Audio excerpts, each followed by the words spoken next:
महाराज दशरथ जी के यहाँ पर विश्वामित्र जी पधारे हैं और विश्वामित्र जी ने मांग की कि भगवान राम और लक्ष्मण जी को आप हमको सौंपिए, क्योंकि अरण्य में, जंगल में अनेक असुर लोग, राक्षस लोग सारे ऋषि मुनियों को परेशान कर रहे हैं। इसका अर्थ हमने देखा था कि असुर लोग जो है वह सृष्टि के संतुलन को बिगाड़ना चाहते हैं, सारे नियमों को अपने हाथ में लेना चाहते हैं। रावण की चर्चा हमने की थी, उसी को कहते हैं अधर्म, जो तोड़ने का काम करे, जो जो चीज जोड़ती है उसमें बाधा बने, जोड़ने वाली चीज को ही तोड़े, उनको कहते हैं असुर। भगवान ने अनेक नियम बनाए हैं, यदि उन नियमों को हम फॉलो करें तो सृष्टि भी एकदम स्वर्ग की तरह होगी। लेकिन हम लोग नियम तोड़ते हैं स्वार्थ के कारण, अहंकार के कारण, लोभ के कारण। तो यही सब आसुरी वृत्तियां हैं जो अधर्म को बढ़ावा देती है। नानक जी ने कहा है कि हुक्मे अंदर सब कोई, हुक्मे बाहर न कोई। सारी सृष्टि नियम के अंदर चल रही है। हुक्म मतलब नियम, आदेश, कानून। और जब उसको कोई बिगाड़ता है तो भगवान कहते हैं मेरा भी एक नियम है, फिर मैं भी आता हूं। ये भी नियम ही है। जैसे हम कहते हैं ना, कोई सप्ताह में एक दिन आता है, कोई महीने में एक दिन आता है, लेकिन भगवान कहते हैं जब अधर्म बढ़ता है तो मैं आता हूं, ये मेरा नियम है। तो उस नियम के अनुसार भगवान पधारे हैं, विश्वामित्र जी के साथ वो चले हैं। और जब वो जाते हैं तो कहते हैं कैसे लग रहे हैं, मानो कि शेर चले जा रहे हैं, पुरुष सिंह दो। पुरुष दोनों कैसे हैं, सिंह की तरह। और सिंह का मतलब है वीर, पराक्रमी। विश्वामित्र जी को तो लग रहा है कि हमको तो बहुत बड़ा धन मिल गया, विश्वामित्र महानिधि पाई। सबसे बड़ा धन वास्तव में भगवत धन ही है, क्योंकि ऐसा है भगवान जो है सारे धन के स्वामी हैं, श्रीपति है। तो यदि श्रीपति को हम प्राप्त कर लें तो श्री तो अपने आप ही मिल जाएगी। गुरुदेव कहा करते थे कि लोग लक्ष्मी जी को पाना चाहते हैं लेकिन नारायण को भूल जाते हैं या नारायण को नहीं पकड़ते। इसलिए उनका प्रसिद्ध वाक्य है, नारायण को आप पकड़िए, लक्ष्मी जी अपने आप आपके पास आएगी। एक बार एक राज्य में एक राजा था और उस राजा ने एक घोषणा कर दी कि मेरे दरबार, मेरे महल में अनेक वस्तुएं हैं, जिसको जो वस्तु चाहिए वो ले जाए, फ्री में, मुफ्त में। तो कहते हैं वो महल खोल दिया गया, सब लोग वहाँ आने लगे। राजा भी एक वहाँ कुर्सी पे बैठा था, तो कोई कुछ टेबल उठा रहा है, कोई कुर्सी उठा रहा है, कोई फ्लावर पॉट उठा रहा है, सारी कीमती कीमती चीज़ें उठाने लगे। लेकिन एक छोटा बच्चा आया और उसने सीधे राजा को ही पकड़ लिया। उसने कहा मुझको तो आप चाहिए। राजा मुस्कुराया, बोले हाँ ये बड़ा चतुर है, यदि हम राजा को पकड़ ले तो पूरा महल क्या, सारा राज्य हाँ उसके हाथ में। तो एके साधे सब सधे, सब साधे सब जाए। हम लोग छोटे मोटे धन के पीछे भागते हैं, लेकिन जो सबसे बड़ा धन है उसको भूल जाते हैं। तो यहाँ पर विश्वामित्र जी को वो सबसे बड़ा धन मिला, महानिधि पाई। और जब वो चलते हैं तो क्या हुआ, 208 के बाद की 5वीं चौपाई जरा देखें। चले जात मुनि दीन दिखाए, चले जात मुनि दीन दिखाए, सुनि ताड़का क्रोध कर दाये, एक ही बाण प्राण हर लीना, दीन जानि तेहि निज पद दीना, तब ऋषि निज नाथ जिय चीनी, विद्या निधि कहु विद्या दीनी, जाते लागन क्षुधा पिपासा, अतुलित बल तनु तेज प्रकाशा। जब वो जंगल में जा रहे थे, विश्वामित्र जी ने दिखाया, संकेत किया, तो क्या देखा राम जी ने, बोले एक राक्षसी, पिछली बार हमने एक कथा देखी थी, राक्षसी उधर से आ रही थी, बड़ी भयंकर, उसका नाम था ताड़का, जो सबको परेशान करती थी। ताड़न करना मतलब होता है मारना। तो भगवान कहते हैं अब ये यदि इसका नाम ही ताड़का है तो मुझको ही इसका ताड़न करना पड़ेगा।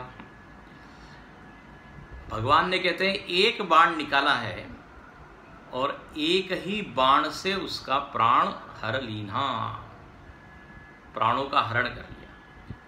पिछली बार हमने देखा था कि भगवान उसको दीन कहते हैं, दीन, दीन जान निज पद दीना। भगवान ने उसको अपना पद दिया और दीन जाना। पिछली बार हमने कहा था कि दीन 2 प्रकार के होते हैं।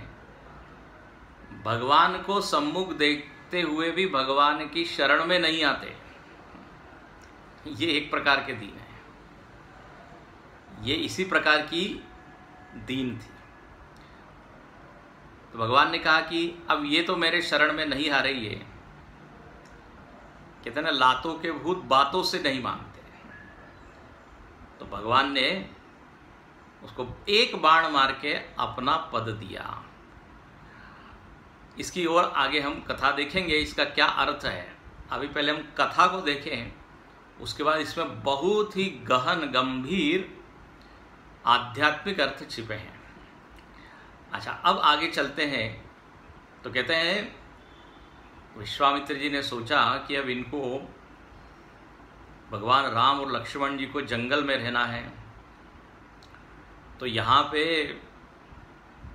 भोजन पानी का तो वैसा इंतजाम नहीं होगा जैसे महल में होता था। तो विश्वामित्र जी के पास तो अनेक विद्याएं हैं। विश्वामित्र जी ने उनको विद्या दी, एक ऐसी विद्या दी जिसके चलते जाते लागन क्षुधा पिपासा, भूख और प्यास जिसके कारण क्या हो जाए, कम हो जाए या लगे ही ना। भूख प्यास यदि लगे ही ना तो फिर भोजन पानी का इंतजाम करने की जरूरत ही नहीं। तो ऐसी उनके पास सिद्धि थी, क्योंकि यदि भोजन और खाने पीने की चीज़ों में ही यदि ध्यान रहेगा तो युद्ध कौन करेगा, राक्षसों को कौन मारेगा। तो उनका जो है ये कर दिया, व्यवस्था कर दी मानो। और उनके शरीर में, भगवान के शरीर में अतुलित बल और तेज का प्रवेश हो गया। वैसे तो थे ही, लेकिन और ज़्यादा।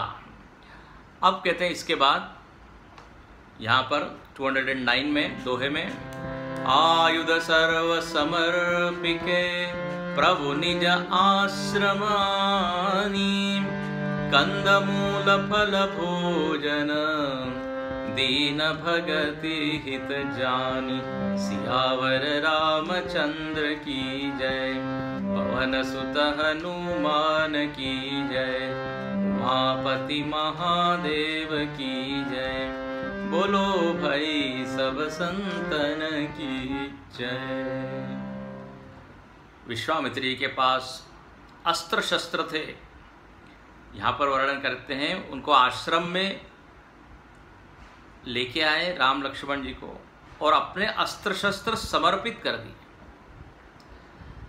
याद रखना, विश्वामित्र जी पहले क्षत्रिय थे, राजा थे, राजर्षि थे, तो वो भी अस्त्र शस्त्र चलाना जानते हैं, लेकिन अब साधु वेश में होकर अस्त्र शस्त्र चलाना ठीक नहीं लगता।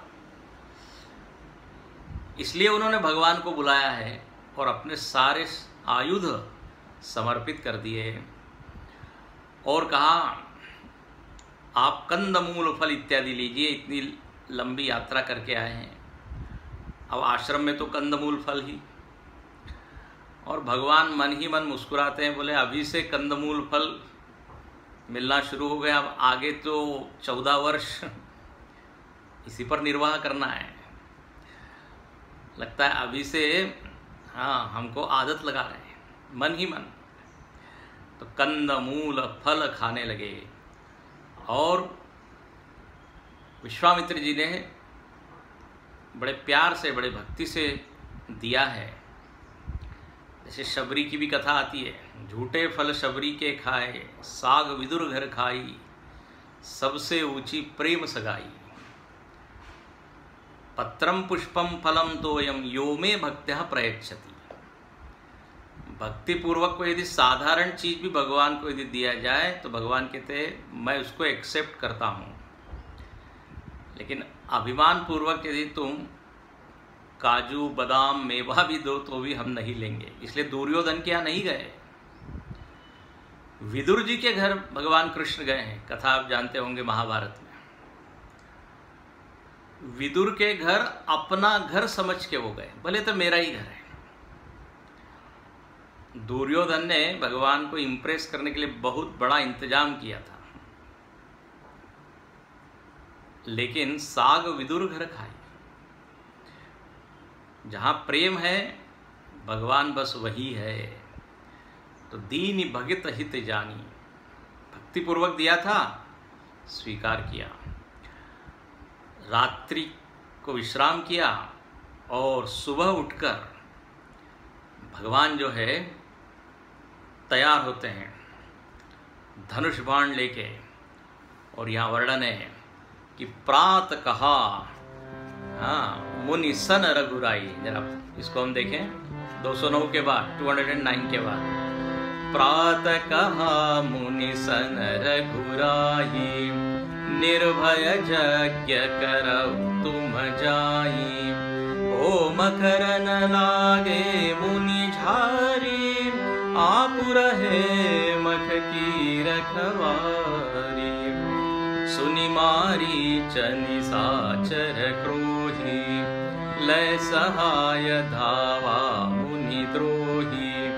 बिनु फरबान राम तेहि मारा, सत जोजन गाय सागर पारा।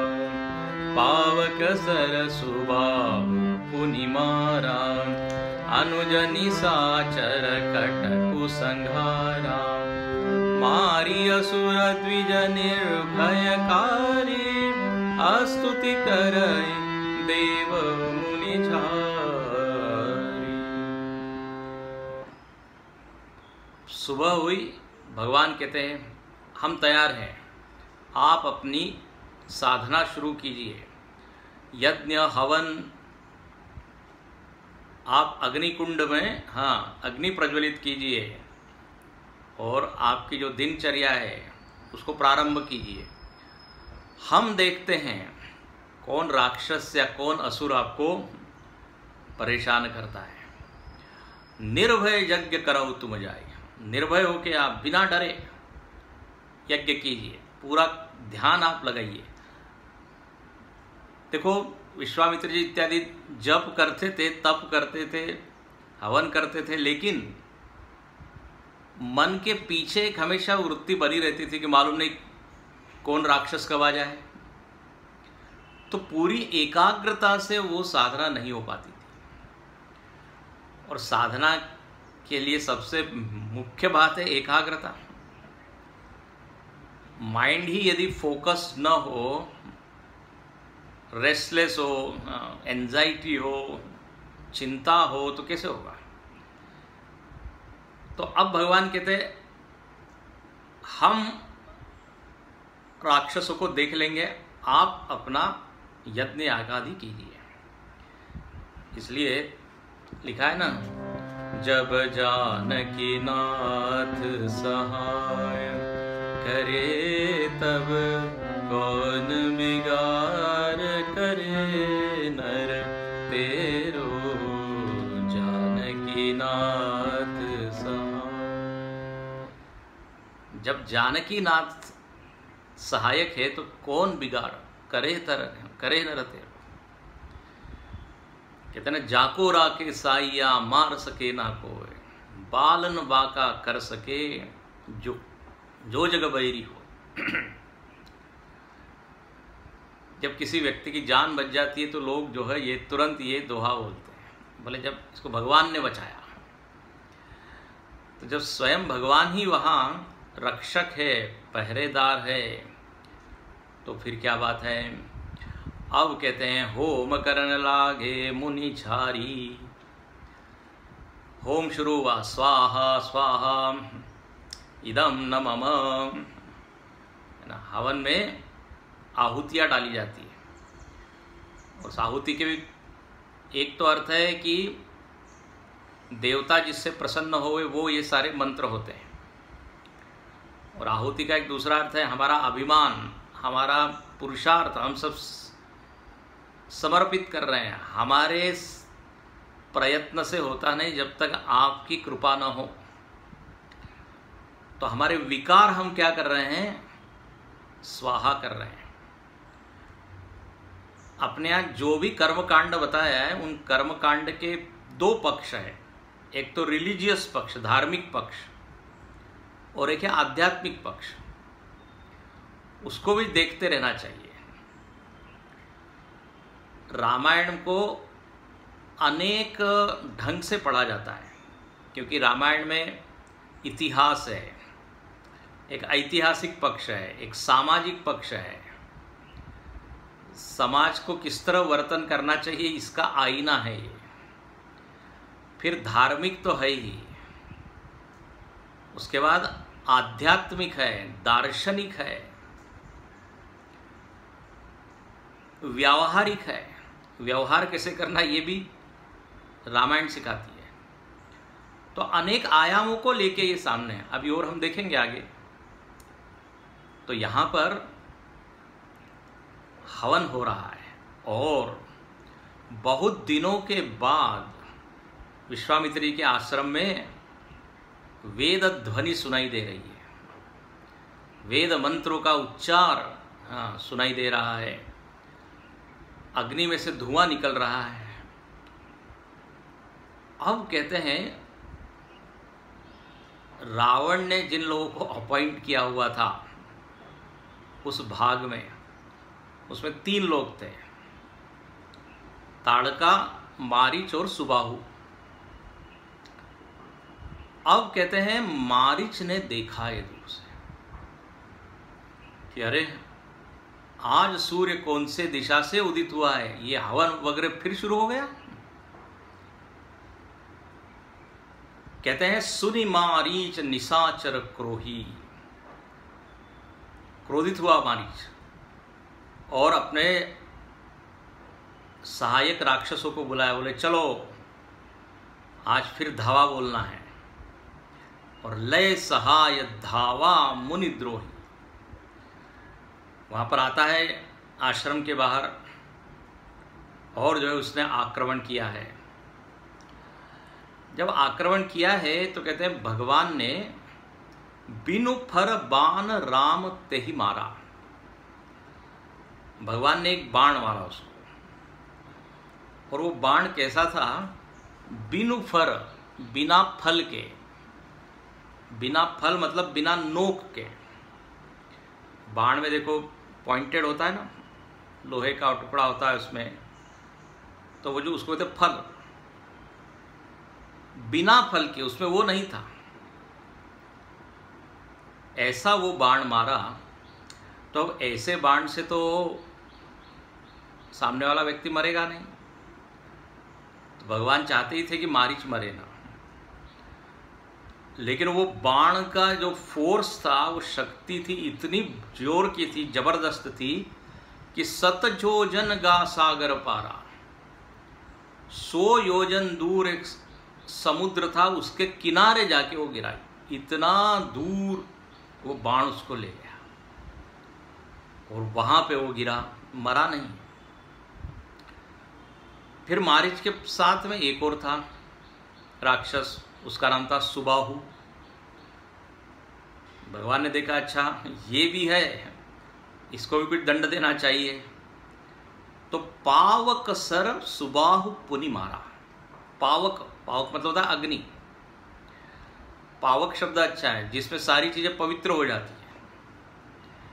तो ये पावक अग्नि, अग्निबाण भगवान ने मारा है। किसको? सुबाहु को। और वो सुबाहु तो वही के वहीं मारा गया। अच्छा, उसके बाद अनुज निशाचर कटकु संगारा। लक्ष्मण जी ने कहा बाकी का काम हम कर लेंगे, जितने छोटे मोटे और जो सब राक्षस थे लक्ष्मण जी ने उनको भी मार दिया। अब कहते हैं ये मारीच और सुबाहु दोनों को दंड मिला है। और मारी असुर द्विज निर्भयकारी, अस्तुति करहि देव मुनि झारी। देवताओं ने ऊपर से देखा, अरे ये दोनों किशोर युवा राम और लक्ष्मण, इन्होंने बड़े भयंकर इन असुरों को मारा है। स्तुति करने लगे मुनि लोग, देवता लोग, पुष्पवृष्टि करने लगे। स्वर्ग में पुष्प की कमी नहीं है। हम देखेंगे पूरे रामायण में पुष्पवृष्टि चलती रहती है। पुष्पवृष्टि का एक अर्थ होता है आशीर्वादों का वर्षाव, showering blessings, showering good wishes. तो ऐसे यहां पर ये देवता लोग करने लगे। अब देखिए, ये तो हुई कथा। अब जरा इसका थोड़ा आध्यात्मिक और दार्शनिक पक्ष देखें, क्योंकि उसके बिना कथा की गहराई समझ में नहीं आएगी। तो ऐसा है कि ये ताड़का, मारीच और सुबाहु ये कौन है, इसको समझना चाहिए। जैसे अभी मैंने कहा कि हर कथा के पीछे एक दर्शन भी है, एक थॉट, एक फिलॉसॉफी है, आध्यात्मिक पक्ष है। तो तुलसीदास जी ने ही रामायण में ही ताड़का, मारीच और सुबाहु इन तीनों के अर्थ बताए हैं, उसको हम देखेंगे। लेकिन उसके पहले एक बात बताएं, किसी के मन में प्रश्न आ रहा होगा कि मारीच को भगवान ने बिना फल के बाण से मारा और सुबाहु को तो पूरी तरह मार दिया, ऐसा क्यों किया? आखिर दोनों राक्षस है, दोनों ये ताड़का के पुत्र हैं, आसुरी वृत्ति वाले हैं, एक को छोड़ दिया एक को मार दिया, ऐसा क्यों? तो ऐसा कहते हैं कि ये जो मारीच है ना, ध्यान से सुनना, मारीच जब आया है भगवान के ऊपर आक्रमण करने के लिए, तो मारीच ने देखा कि बड़े ये किशोर है, सुंदर है,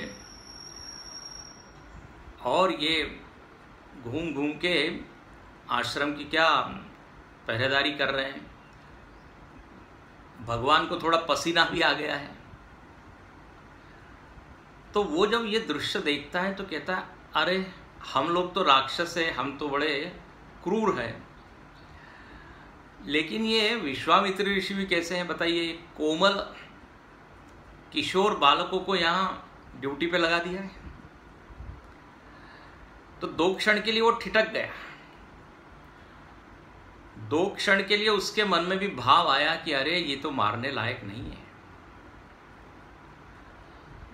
भगवान ने ताड़ लिया, भगवान ने पहचान लिया कि अच्छा इसके भीतर अभी थोड़ी सी भक्ति बची हुई है। बाकी ठीक है, आसुरी वृत्ति है, लेकिन इसमें थोड़ा तो भाव है। तो भगवान ने क्या किया? देखो, भगवान तो क्या है, थोड़ा सा यदि भाव हो तो कृपा करने के लिए तैयार है। भगवान कहते हैं हमको थोड़ी सी जमीन दे दीजिए आप, एक होता है भिक्षुपाद प्रसारण न्याय। भिक्षुपाद प्रसारण न्याय। एक भिक्षुक था और वो भिक्षा मांगता था। एक घर में आता था रोज भिक्षा मांगने, उसको भिक्षा मिल जाती थी। भिक्षुक ने एक दिन कहा कि मैं आपके घर के बाहर थोड़ा लेट सकता हूँ क्या, थोड़ा सो सकता हूँ क्या? लोगों ने कहा, घर के लोगों ने कहा ठीक है। अब वो वहाँ सोने लगा, लेकिन अब वो सोता है तो उसने कहा जरा आसपास सफाई भी कर दी जाए। तो वो घर के बाहर झाड़ू लगाने लगा।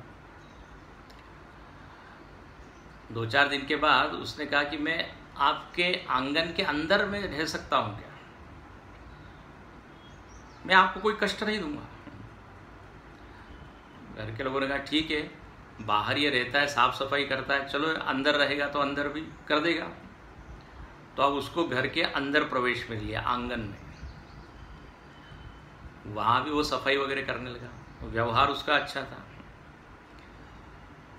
थोड़ा उसको खाना पीना भी लोग देने लगे। फिर इसने कहा कि मैं आपका बर्तन वगैरह भी मांज सकता हूँ। घर के लोगों ने कहा ठीक है। अब उसकी एंट्री कहाँ तक हो गई है? किचन में। फिर उसने कहा मैं थोड़ा भोजन भी बना सकता हूँ, अब ट्राई कीजिए। भोजन बनाने लगा और महाराज उसने अपने वर्तन और व्यवहार से सब लोगों का दिल जीत लिया। और अब तो वो पूरे घर का ही मानो कि मालिक हो गया। सब लोग उससे एडवाइस लेते हैं, उससे सलाह लेते हैं। तो देखो क्या हुआ, इसको कहते हैं भिक्षुपाद प्रसारण न्याय। थोड़ी सी जगह उसको दी, धीरे धीरे धीरे उसने पूरे घर पर, है ना, प्रेम से कब्जा कर लिया। भगवान का भी ऐसा ही है। भगवान को यदि थोड़ी सी हृदय में हम जगा दे तो धीरे धीरे अपने पूरे जीवन में वो व्याप्त हो जाते हैं, छा जाते हैं। और फिर यह अहंकार तो कहीं कोने में गिर जाता है, अहंकार खत्म हो जाता है। तो यहाँ पे देखो, ये मारीच को भगवान ने देखा कि अच्छा इसमें थोड़ा भाव है, तो बोले इसने, हाँ इसमें आसुरी वृत्ति है तो दंड तो मिलना चाहिए, लेकिन हम मारते नहीं है। और बिना फल के बाण को उसको मारा है। और महाराज मारीच के जीवन में रूपांतरण हो गया, पूरी तरह वो बदल गया। उसके भीतर भगवान के प्रति ऐसा भाव आया। ऐसा कहते हैं वो जब वो 100 योजन सागर दूर गिरा है तो उसने जो है आसुरी वृत्ति सारी छोड़ दी, साधु वृत्ति से वो जीने लगा। और जिधर देखो उसको उधर राम ही राम दिखाई देने लगे। राम जी का उपासक हो गया। अब उसकी एक ही इच्छा है कि मरते वक्त मुझको राम का ही दर्शन हो। और कौन से राम का? बोले जिनके चेहरे पर बूंद हो, पसीने की बूंद हो, हाँ हाथ में धनुष बाण हो, बस यही मेरा उपास्य है। और देखो उपासना की पूर्ति तब होती है जब उपास्य का दर्शन होता है ना। उपासना का सिद्धांत है। इसलिए आप जानते हैं यही मारीच बना है आगे चल के सुवर्णमृग। और महाराज ऐसा उसने भगवान को दौड़ाया है पीछे, बार बार मुड़ के देखता है, फिर आगे भागता है। भगवान बिल्कुल पसीने से लथपथ हो गए। तब कहते हैं भगवान की ओर देखते देखते उसने राम राम करके अपना प्राण जो है छोड़ा है। कथा आगे आने वाली है। रावण ने ही कहा था कि तुमको हमारी मदद करना है, सुवर्णमृग बनना है। वो मारीच कहने लगा उस समय कि देखो एक बाण का फल मेरे को मिला है, वो भी बिना फल का जो बाण है, इतने दूर में यहाँ आके गिरा हूँ। यदि मैं उनसे शत्रुता लूंगा तो मालूम नहीं क्या होगा। मैं ये नहीं करूँगा, पहले मारीच मना करता है, मैं वो भगवान को मोहित नहीं करूँगा। लेकिन रावण कहता है यदि तुमने मेरी बात नहीं मानी तो फिर मेरे हाथों से तुम्हारा मरण होगा। नाउ यू चूज, राम के हाथ से मरना है कि रावण के हाथ से। तब जो अभी हमने कहा, उसने कहा मुझको तो राम का ही दर्शन करना है। तो ऐसा मारीच उसका जो है रूपांतरण हो गया और उसको जो है भगवान ने सद्गति दी है। ये बिना फल का बाण है, इसका मतलब क्या है मालूम है? फल मतलब होती, हम लोग गीता में पढ़ते हैं ना, कर्म फल। फल जो है वो सकामता का प्रतीक है,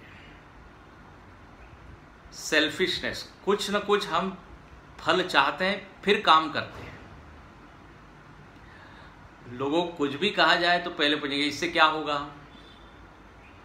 रामायण सुनिए आइए क्या होगा, भगवत गीता का प्रवचन सुनिए बोले क्या इससे मिलेगा, पैसा मिलेगा, तबीयत ठीक होगी। लोगों को लौकिक फल, योगा कीजिए योगा, तो उसने पूछा योगा करेंगे तो क्या होगा, योगा से क्या होगा। हम प्राय सकामता का ही जीवन जीते हैं, फल वाला ही जीते हैं। भगवान कहते हैं आप निष्काम बनिए, और निष्काम जब आप बनोगे तो आपके जीवन में परिवर्तन आएगा। ये बिना फल के बाण का ये अर्थ है। अच्छा, और ये जो मारीच है, यह मारीच दोष का प्रतीक है। ध्यान से सुनना, अब हम थोड़ा आध्यात्मिक बात और करें। और ये अर्थ जो है तुलसीदास जी ने ही बताए हैं, ये उत्प्रेक्षाएं नहीं है। कई लोग, कथाकार लोग क्या करते हैं, एक ही शब्द के 15-20 अर्थ बता देते हैं, एक ही चौपाई के, उसको तो उत्प्रेक्षा। यदि 15 अर्थ चौपाई के आप बता रहे हो तो 14 अर्थ तो गलत ही होंगे, क्योंकि चौपाई का तो एक ही अर्थ हो सकता है ना। मन माना अर्थ लोग बताते हैं, उसको तो उत्प्रेक्षा। ये शास्त्रों से खिलवाड़ नहीं करना चाहिए। हमको अच्छा लगता है इसलिए अर्थ बता रहे हैं, ऐसा नहीं। उसमें प्रमाण है क्या, और वो कथा से, प्रसंग से जुड़ता है क्या? नहीं, हमको ऐसा लगा, ऐसा आपकी कल्पना हो गई। तो यहां तुलसीदास जी खुद बोलते हैं नाम के प्रसंग में कि जैसे मारीच, सुबाहु और ताड़का को राम ने मारा, वैसे ही नाम किसको मारता है? मारीच, सुबाहु और ताड़का को। और वहां उन्होंने बताया है मारीच मतलब दोष, ताड़का मतलब दुराशा। ध्यान से सुनना, इसको याद रखना। ताड़का है दुराशा, मारीच है दोष, और जो सुबाहु है वो है दुख। अच्छा, ये जो ताड़का है ये इन दोनों की माता है। ये दुराशा से ही दोष और दुख निकलते हैं, ठीक है ना। दुराशा मतलब क्या? जो चीज जहां नहीं है वहां आशा करना, अपेक्षा करना, उसको कहते दुराशा। जो व्यक्ति दुर्जन है उससे सज्जनता की अपेक्षा करना, ये क्या हो गई? दुराशा। अब जगत में उतना कुछ सुख है नहीं, लेकिन उससे ही अपेक्षा करना, ये क्या हो गई? दुराशा। जहां पे जो चीज है उसको न देखना। इसलिए तुलसीदास जी एक भजन लिखते हैं, उसमें वो कहते हैं कि भगवान मेरी आपसे एक विनंती है। क्या? बोले मेरी गलत आशा को आप हटा दीजिए। यह बिनती रघुवीर गोसाई, और आस विश्वास भरोसो हरो जीव जड़ताई। यह बिनती रघुवीर गोसाई, और आस विश्वास भरोसो हरो जीव जड़ताई। यह बिनती रघुवीर गोसाई। कहते हैं भगवान यदि आप खुश हो तो एक हमारी रिक्वेस्ट है। बोले क्या? और आस विश्वास भरोसो।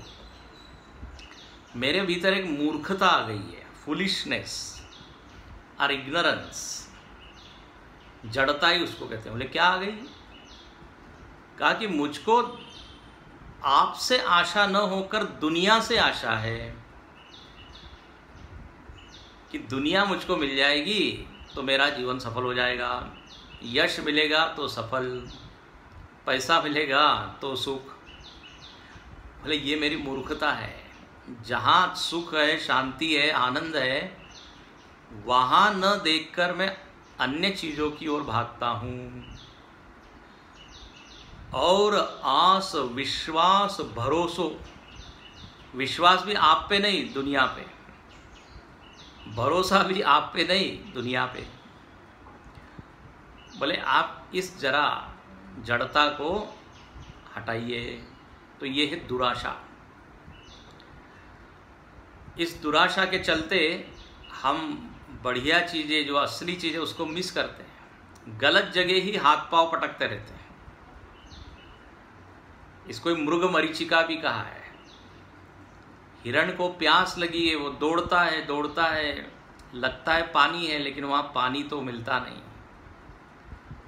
मिराज जिसको कहते हैं। थक के वो देह छोड़ देता है, प्यास उसकी बुझती नहीं। जगत कुछ ऐसा ही है। तो यह है दुराशा। अब भगवान ने देखो एक बाण से ताड़का को मारा और अपना पद दिया। तो ध्यान से सुनना है, दुराशा एक हमारे भीतर कमी है, तो कमी को पूर्ण कैसे करें? तो कहते हैं आप सही जगह अपने आशा को लगाइए। इसी को कहते हैं एक बाण निज पद दीना। अपना पद भगवान ने दिया ताड़का को। मतलब क्या? बोले यदि आशा करना है तो मुझसे कीजिए।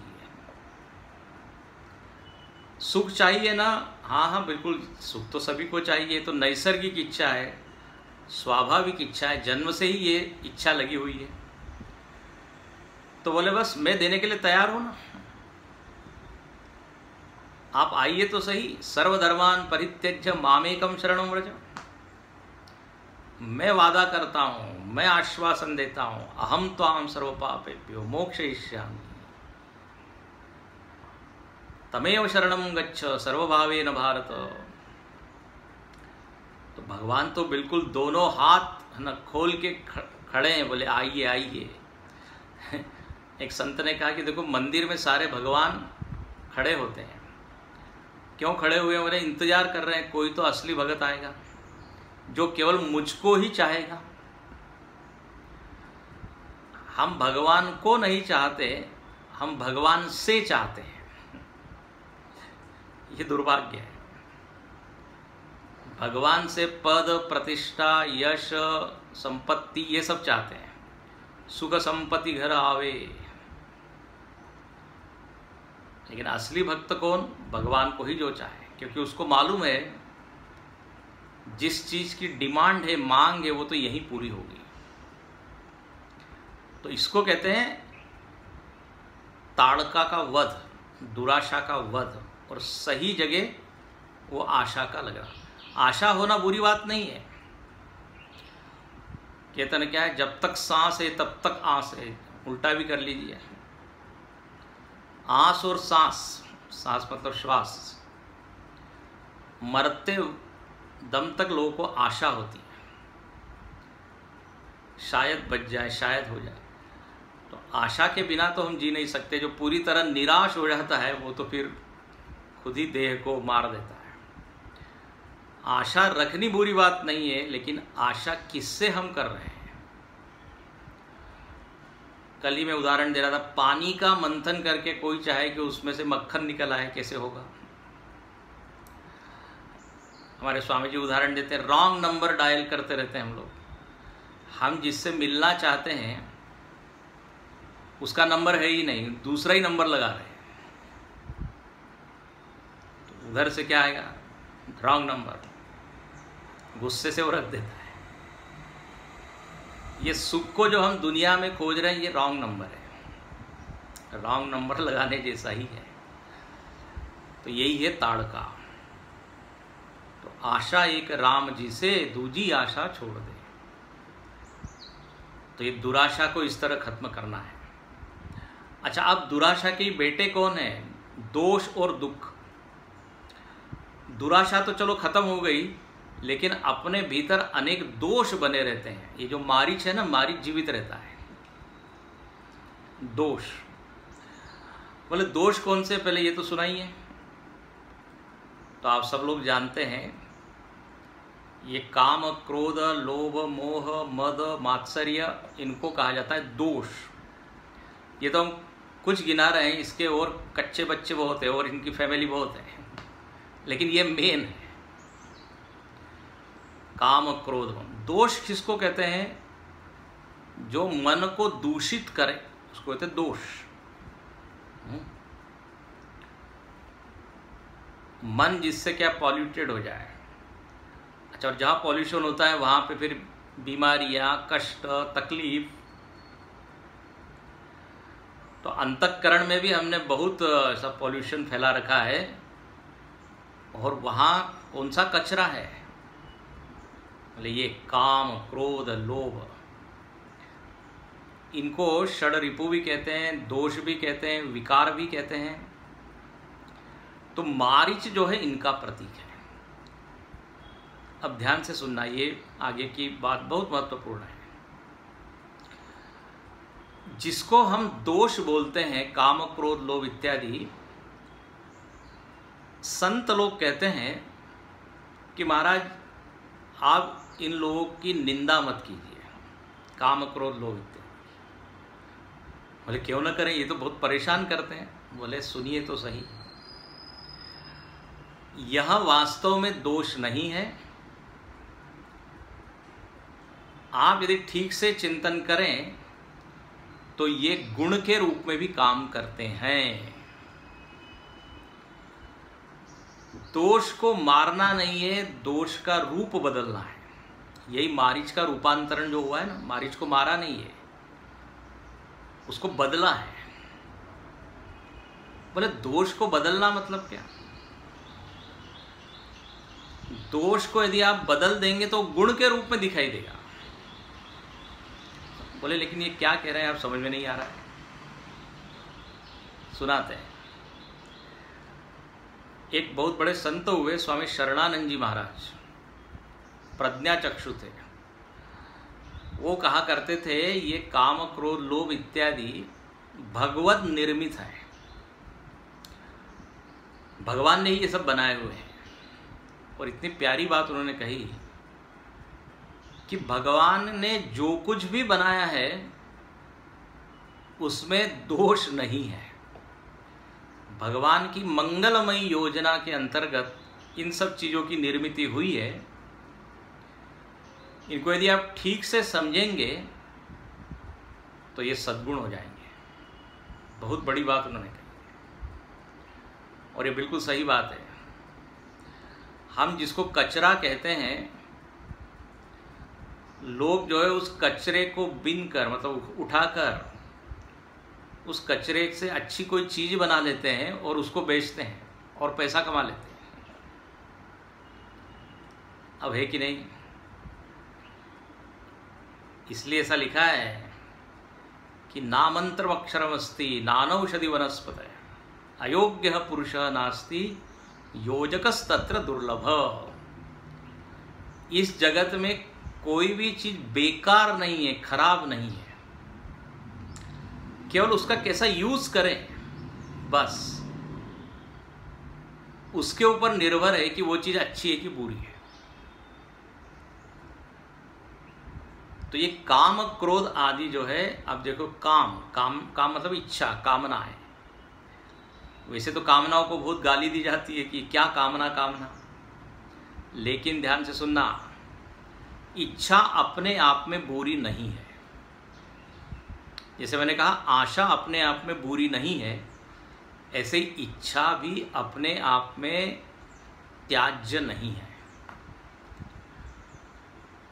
उस इच्छा का विषय यदि ठीक हो तो महाराज ये सद्गुण हो जाएगा, इसकी इतनी तारीफ होगी, इतनी स्तुति होगी। मोक्ष की इच्छा है, ध्यान से सुनना, मुमुक्षा है, तो यह निंदनीय है कि वंदनीय है? मुमुक्षा बहुत बड़ी चीज है। अब इच्छा है, कामना है, धर्म बढ़ाने की इच्छा, जप तप करने की इच्छा, ये इच्छा दोष नहीं है। अब हो गया ना इच्छा का रूपांतरण, आसुरी वृत्ति से बन गई वो साधु वृत्ति। जो मारीच असुर था वो क्या बन गया? साधु। सत्संग में जाने की इच्छा है, बहुत बढ़िया। ऐसी इच्छा हो तो जीवन ही बदल जाए। इसलिए भगवान गीता में कहते हैं, यदि सब कुछ मैं हूं तो कामना भी मैं हूं। धर्मा विरुद्ध भूतेषु कामोस्मि भरतर्षभ। धर्म के अविरुद्ध, that which is not against righteousness, ऐसी इच्छा में हूं। अब है कि नहीं, इच्छा में भी भगवान बैठा हुआ है। तो कामना को आप क्यों कामना की निंदा कर रहे हो? देखो कैसा गहरा अर्थ है। ऐसे ही आप देखिए क्रोध। क्रोध को हम कहते हैं ये बहुत परेशान करता है। क्रोध, लोग आके बार बार स्वामी जी लोगों से पूछते हैं, बहुत गुस्सा आता है मुझको, बहुत गुस्सा आता है, क्या करें? क्रोध भी अपने आप में बुरा नहीं है। आप लक्ष्मण जी का जीवन देखिए। लक्ष्मण जी तो बड़े क्रोध करते हैं, लेकिन क्रोध का कारण क्या है? राम जी का अपमान। राम जी का अपमान हो रहे हैं और हम यदि शांति के दूत बन के बैठे हैं तो वो बिल्कुल भी आदरणीय नहीं है। लक्ष्मण जी के जैसे गुस्सा होना ही चाहिए। धर्म के विरुद्ध बोल रहा है, देश के विरुद्ध बोल रहा है, और हम शांति बनाए रखे हैं। बोले हम सहिष्णु हैं।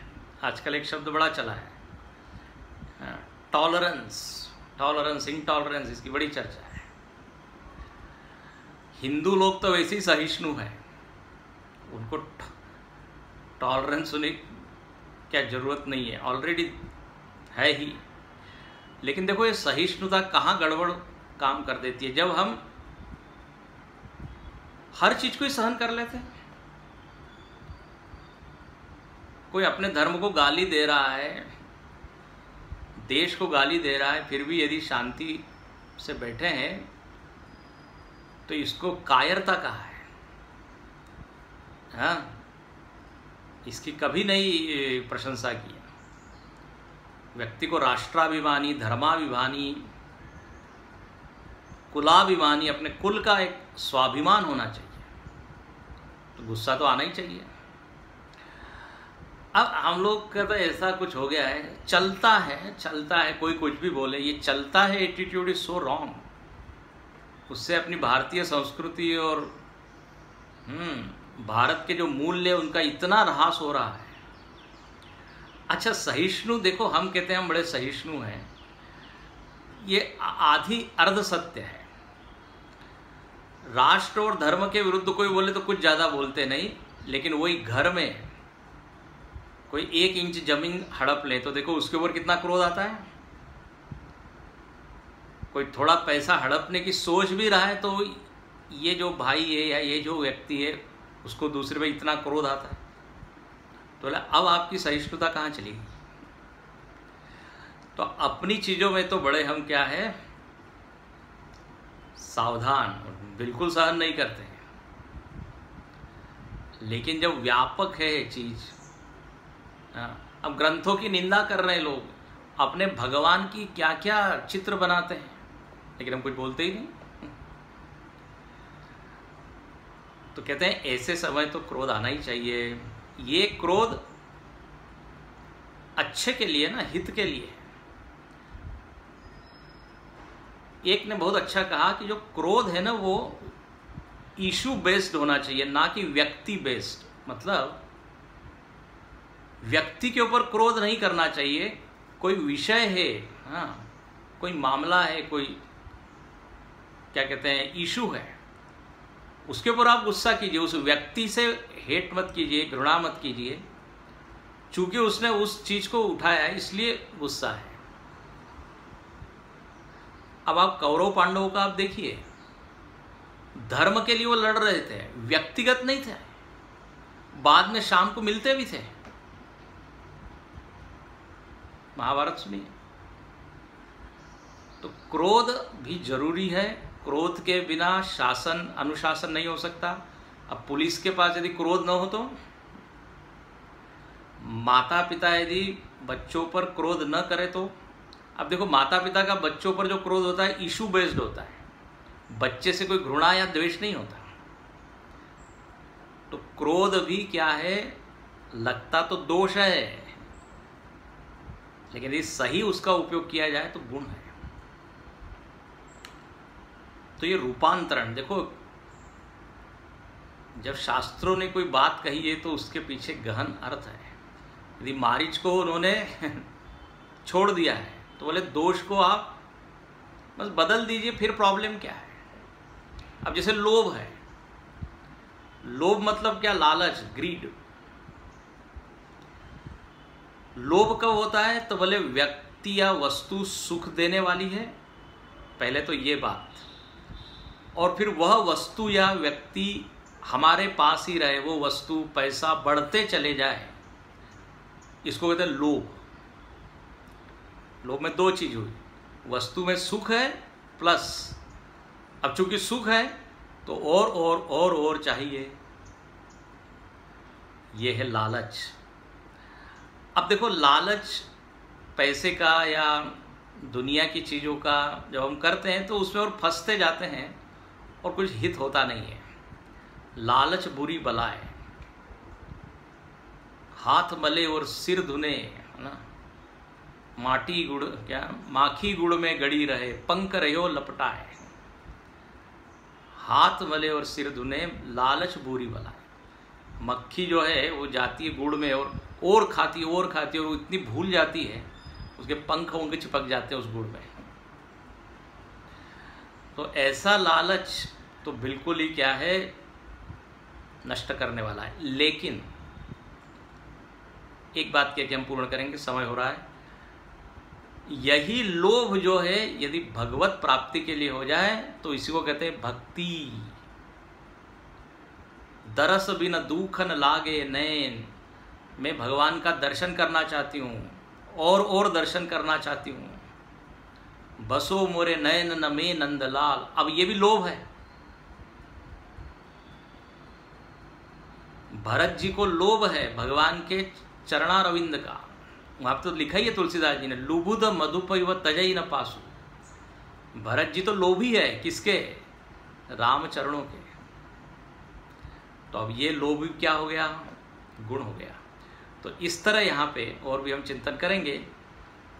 इस रामायण का ये है दार्शनिक और आध्यात्मिक पक्ष। उस मारीच को या ताड़का को तो राम जी ने मारा, लेकिन अपने भीतर जो बैठे हुए उनको कौन मारेगा। तो तुलसीदास जी कहते हैं नाम, भगवान का नाम जो है वो यदि हम लेते रहें तो ये दोष गुण में बदल जाए। दुराशा जो है वो सद आशा में, सही आशा में बदल जाएगी। और ऐसे जो तीसरा है सुबाहु, वो तो खत्म ही हो जाएगा। सुबाहु को तो भगवान ने मार ही दिया, और सुबाहु मतलब दुख, इसकी चर्चा हम करेंगे आगे।